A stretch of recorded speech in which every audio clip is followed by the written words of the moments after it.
Доброго вечора, ми з України.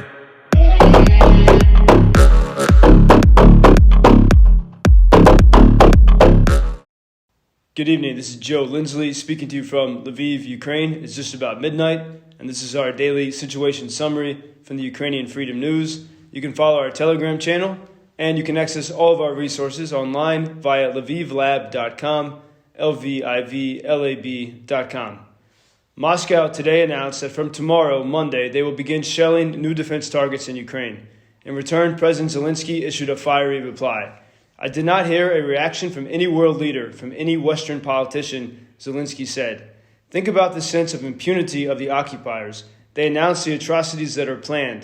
The audacity of the aggressor is a clear signal to the West that sanctions against Russia are not enough, said Zelensky.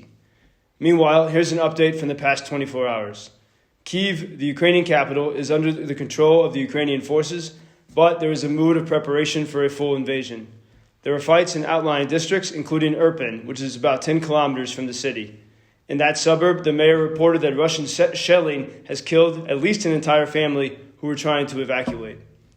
In Kharkiv, 20 miles from Russia, northeastern Ukraine, due to the repeated shelling of the TV tower, the region was left temporarily without television and radio broadcasting. There are no street fights now, and the city is in control of the Ukrainian forces, though much of it is in ruins after a week of Russian assault. Ukrainians have gone on a counterattack over the weekend, and at least one Russian aircraft has been destroyed.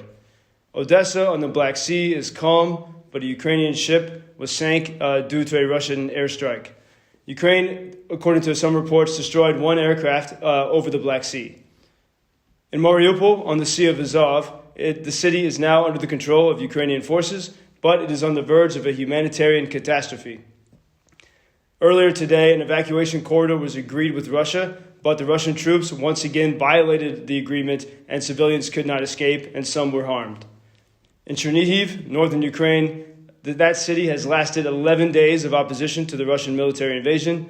The Russians, in violation of all international humanitarian law, continue to launch missile and bomb strikes on civilian targets, but the Ukrainians have at least stalled the Russian ground advance.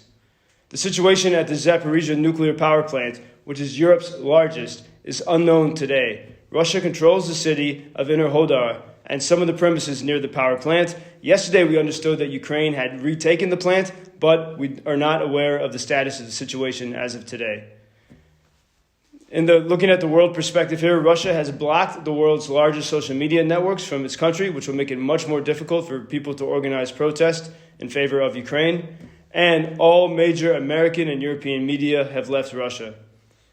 Putin told Turkey's Erdogan that the suspension of the special operation, which is what Moscow calls the war against Ukraine, is possible only if Kyiv stops defending itself and fulfills the requirements of Russia.